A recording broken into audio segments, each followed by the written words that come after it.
యెషయా గ్రంథం 54వ అధ్యాయము 11వ వాక్యాన్ని చూద్దాం. ప్రయాసపడి గాలి వాన చేత కొట్టబడిన దానా, కొట్టబడి ఆదరణ లేక ఉన్నదానా, నేను నీలాంజనములతో నీ కట్టడలను కట్టుదును, నీలములతో నీ పునాదులను వేయుదును, మాణిక్యములతో నీ కోట గుమ్మములను, సూర్యకాంతములతో నీ గుమ్మములను కట్టుదును, ప్రశస్తమైన రత్నములతో నీకు సరిహద్దులు ఏర్పరచుదును. చాలు. హల్లెలూయా. అందరూ ఒకసారి హల్లెలూయా చెప్పండి. మంచిది. దయచేసి నేను ఈ రాత్రి కొన్ని విషయాలు దేవుని వాక్యాన్ని మీకు తెలియజేస్తాను. జాగ్రత్తగా ఒక అరగంట వాక్యం విందాం. ప్రయాసపడి గాలి వాన చేత కొట్టబడి ఆదరణ లేక ఉన్నదానా, ప్రయాసపడి గాలి వాన చేత కొట్టబడి ఆదరణ లేక ఉన్నవాడా అని కూడా చెప్పచ్చు. దయచేసి గమనించండి. గాలి వాన వచ్చిందంటే ఏం మిగిలిస్తుంది? ఏం మిగిలిద్ది? పెద్ద గాలి వాన వచ్చిందనుకో, ఏమన్నా మిగిలిద్దా? పంట ఉంటే పంట పోయిద్ది, ఇల్లుంటే ఇల్లు పోయిద్ది. అన్నీ ఊడ్చుకొని పోయిన తర్వాత మిగిలేది ప్రయాసే కదా. కొన్ని నష్టాలు అలా ఊడ్చి తీసుకొని వెళ్ళిపోయే పరిస్థితులు ఉంటాయి. వాస్తవంగా అది మనం ఊహించనటువంటి పరిమాణం అని చెప్పాలి. మనం ఊహించం, ఇలా నష్టం జరిగిద్ది, ఇలాంటి పరిస్థితులు వస్తాయి, నా కుటుంబానికి ఇలా జరిగిద్ది అని ఎప్పుడూ మనం అనుకోం. కానీ కొన్నిసార్లు మనం ఊహించని పరిమాణంలో మనం ఆలోచించకుండానే కొన్ని గాలివాన లాంటి శ్రమలు వస్తాయి. దయచేసి గమనించాలి. అప్పుడు మనం ఎటు చూసిన దిక్కు లేనప్పుడు, ఎటు నుండి సహాయం రానప్పుడు, ఏ ఆధారము కనిపించనప్పుడు, నిజంగా చెప్పాలంటే ఆదరణను కోల్పోతాం. ఎప్పుడు మనం ఆదరణ కోల్పోతాం? ఎగ్జాంపుల్, పేదరికంలో ఉన్నప్పుడు, బాగా ఆర్థికంగా మనం కృంగిపోతున్నప్పుడు, ఇంట్లో డబ్బు లేనప్పుడు, డబ్బు సంపాదించడానికి సరైన మార్గం కనిపించినప్పుడు, పేదరికంలో ఆదరణను కోల్పోతాం. పేదవాడు ఏది మాట్లాడినా చెల్లదు, డబ్బులున్నాడు ఏది మాట్లాడినా ఏదవక్కులాగే ఉంటుంది. అవునా కాదా? పేదరికం అనేటువంటిది మనిషిని ఆదరణ లేకుండా చేస్తుంది. ఎవరొచ్చినా డబ్బులున్నోడి ఇంటికి వస్తారా, డబ్బులు లేనివాడి ఇంటికి వస్తారా? డబ్బులున్నోడింటికే వస్తారు. ఎవరి ఆదరణ అయినా ఎవరికి దొరికింది? డబ్బులున్నోడికే దొరికింది, డబ్బులు లేని వాడికి దొరకదు. అందుకనే మన జీవితంలో పేదరికము అనేటువంటిది జీవితాన్ని అతలాకుతలం చేసేటువంటిది. ఇక్కడ ఒక నిమిషం ఆగితే, అందుకనే మీరు దయచేసి దురలవాట్లకు బానిసలు అవ్వకూడదు. వయసున్నప్పుడు, బలమున్నప్పుడు సోమరతనాన్ని ప్రేమించొద్దు. బలమున్నప్పుడు, శక్తి ఉన్నప్పుడు నువ్వు సోమరతనాన్ని కానీ ఆశించావు అంటే నీ జీవితం చాలా దారుణంగా మారిపోయింది.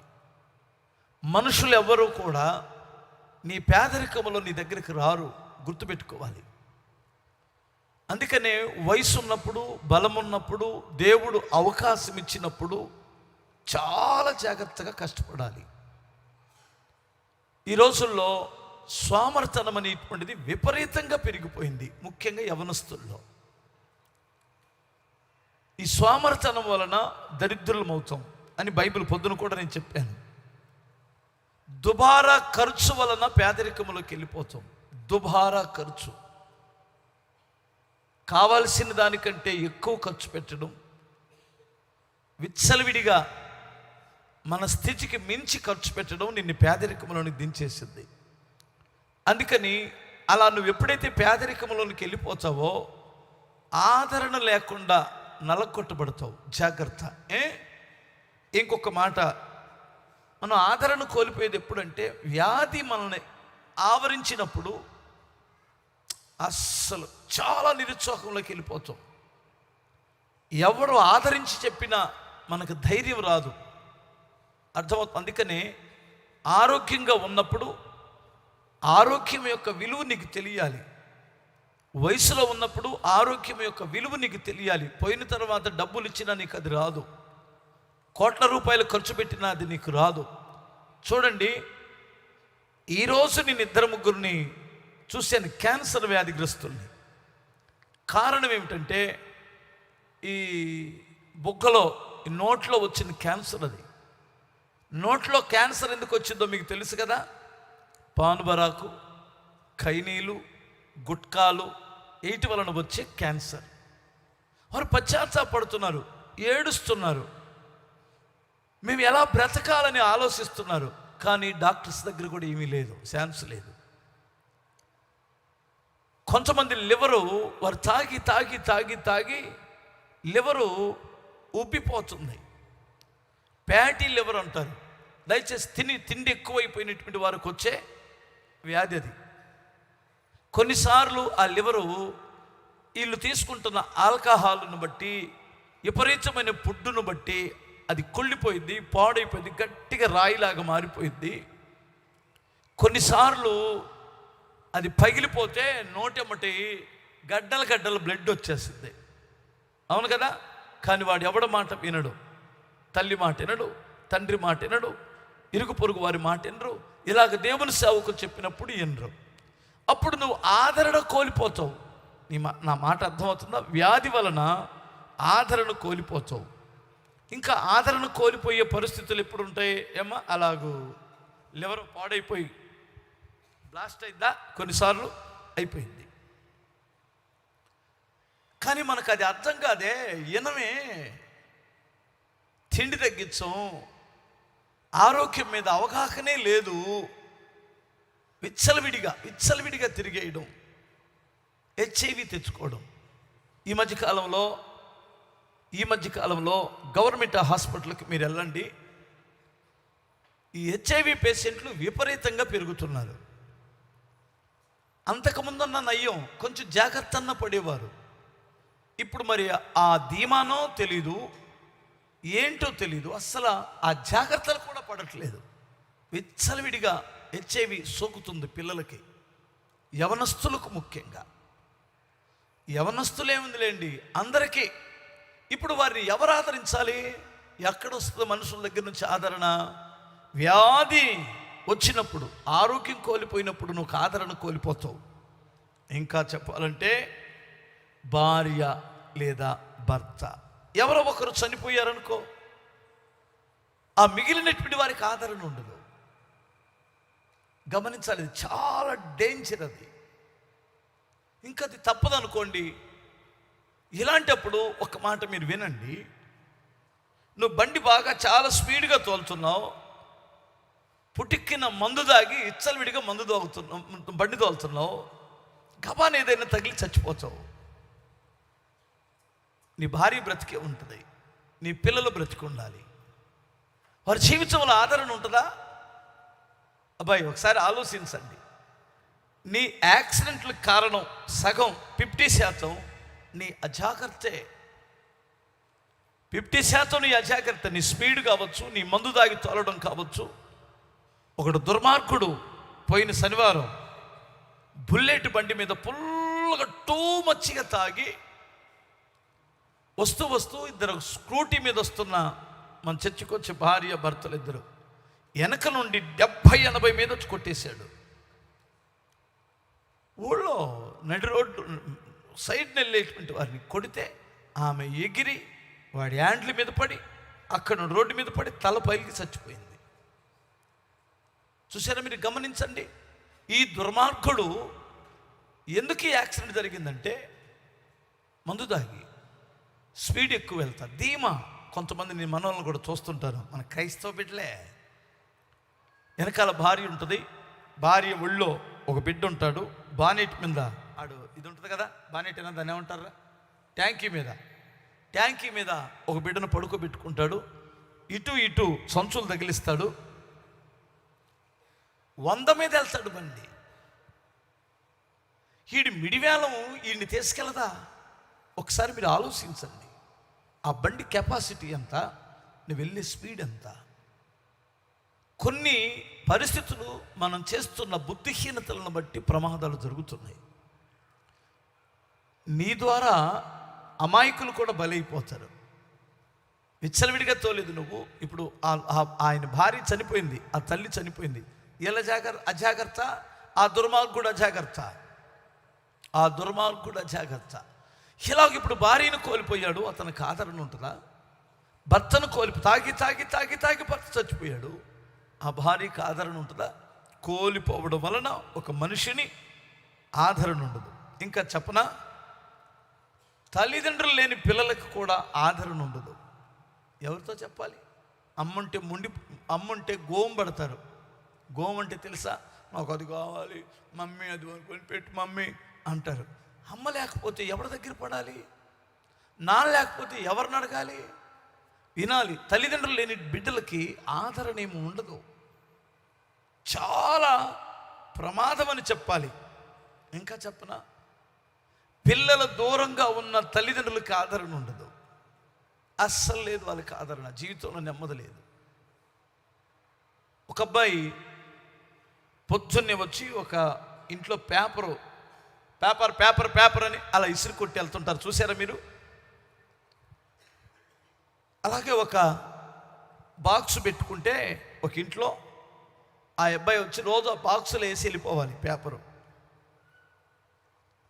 డైలీ వచ్చి గేట్కి బాక్స్ ఉంటుంది, ఆ బాక్సులు అలా వేసేసి ఆ డబ్బాలు అలా వేసి వెళ్ళిపోతుంటాడు. ఆ ఇంట్లో ఒక్కడే ఉంటాడు వృద్ధుడు. ఆ వృద్ధుడు అతనికి రోజు పేపర్ చదివే అలవాటు ఉంది. ఈ అబ్బాయి పేపర్ వేసి వెళ్తాడు. ఒకరోజు ఈ పేపర్ అబ్బాయి వచ్చరికే బాక్స్ లేదు, బాక్స్ తీసేసాడు. బయట ఉన్న బాక్స్ తీసేసాడు. బాక్స్ తీసేసినప్పుడు లోపలికి వెళ్ళక తప్పదు కదా. పేపర్ అబ్బాయి లోపలికి వెళ్ళి, తాతగారు మీరు బాక్స్ తీసేశారు, పేపర్ బయటికి రండి అన్నాడు. నాయనా ఏమనుకోకుండా కాస్త లోపలికి రా బాబు అన్నాడు. లోపలికి వెళ్ళేసరికి, ఏంటి పెద్ద అయినా, నాకు ఇంత టైం లోపలికి వచ్చి మీకు పేపర్ ఇచ్చి వెళ్ళాలంటే నాకు చాలా టైం సరిపోదు, నేను రోడ్డుని వెళ్తా డబ్బాలో వేసి వెళ్ళిపోవాలి, మీరు లోపలికి రమ్మన్నారు, డబ్బా ఎందుకు తీశారు అన్నాడు. ఏమనుకోకు బాబు, నేను డబ్బా తీసేసింది ఎందుకంటే నువ్వు లోపలికి వచ్చి ఇచ్చి వెళ్తావని. నేను నెలకి ఇంకొక 500 ఎక్స్ట్రా ఇస్తా. 200 రూపాయలు నీకు పేపర్కి అయితే 500 ఎక్స్ట్రా ఇస్తా నీకు, అంటే 700 ఇస్తా. లోపలికి వచ్చి పేపర్ ఇచ్చేళ్ళు బాబు అన్నాడు. అదేంటి తాతయ్య ఎందుకలా అన్నాడు. కొడుకు అమెరికాలో ఉంటాడు నాన్న, నా భార్య చనిపోయింది, నేను చాలా పెద్దవాడిని, అర్థమైందా నీకు అన్నాడు. మీకు అర్థమైందా? ఏ రోజు నేను ఉంటానో పోతానో తెలియదు. నువ్వు బయట వెళ్ళిపోతే నేను లోపల చచ్చిపోయిన సంగతి ఎవడికి తెలియదు. అందుకని ఇప్పటి నుంచి 500 పోయినా లోపలికి వచ్చి నాకు పేపర్ ఇచ్చి వెళ్తే నేను చనిపోయానో బ్రతికానో ఇతరులకి తెలిసిద్ది. రెండోది, రోజులో ఒక్క వ్యక్తి నాకు కళ్ళకి కనిపిస్తాడు, మాట్లాడతాను. డబ్బుంది, ఆస్తి ఉంది, అంతస్తులున్నాయి, కొడుకెక్కడో ఉన్నాడు. చూసారా, మీరు ఆలోచించారా? ఆ ముసల ప్రాణం ఏరొక వ్యక్తి నాకు దగ్గరగా ఉండి మాట్లాడి నన్ను పలకరించి మాకు దగ్గరగా ఉండి నన్ను ఆ మాటే నాకు ఆదరణ కలిగించింది అనుకుంటున్నాడు, కానీ ఆ వ్యక్తికి పలకరించే నాదుడే లేడు. ఈ బిజీ లోకంలో చాలామంది జీవితాలు అలాగే ఉన్నాయి. ఒకే ఇంట్లో ఉన్న కొడుకు కోడలు తల్లిదండ్రులను పలకరించే టైమే లేదు. అవునా కాదా? ఇంకా దూరంగా ఉండి డబ్బు కొరకు మా అబ్బాయిని అమెరికా పంపించాలి, యూకే పంపించాలి, ఆ దేశానికి పంపించాలి, ఆస్ట్రేలియాకి పంపించాలి అనుకున్నటువంటి వారు ఇద్దరు మాత్రమే మిగులుతారు. ఆ ఇద్దరిలో ఒకరు పోతే, భర్త పోయినా భార్య పోయినా బిడ్డలు ఉన్నా, బిడ్డలు ఎక్కడో ఉంటారు కాబట్టి వారికి ఏం లేదు, ఆదరణ లేదు. ప్రియులారా, మీరు గమనించండి, ఇలా నేను చెప్పుకుంటూ వెళ్తే బోలెడన్ని ఉన్నాయి. అదేంటి పాస్టర్ గారు మాకు అందరూ ఉన్నారు? కొంతమందికి అందరూ ఉన్నా ఒంటరితనమే అనుభవించాల్సి వస్తుంది. అందరూ ఉన్నా నీ హృదయాన్ని పంచుకునే వారు ఇంట్లో ఎవరూ లేరు. నీ హృదయాన్ని విప్పి మాట్లాడుకునేటువంటి వారు ఎవరూ లేరు. అప్పుడు నీ జీవితంలో ఆదరణ కోల్పోతావు, ఒంటరితనాన్ని అనుభవించవలసి వస్తుంది. ఇంట్లో కొంతమంది మాట్లాడుకోరు, మాట్లాడిన ఆ వ్యక్తికి అంత ప్రాధాన్యత ఉండదు. అతను అర్థం చేసుకునేవారు లేరు, ఆమెను అర్థం చేసుకునేవారు లేరు. ఇలాంటప్పుడు మానసికంగా కృంగిపోతావు.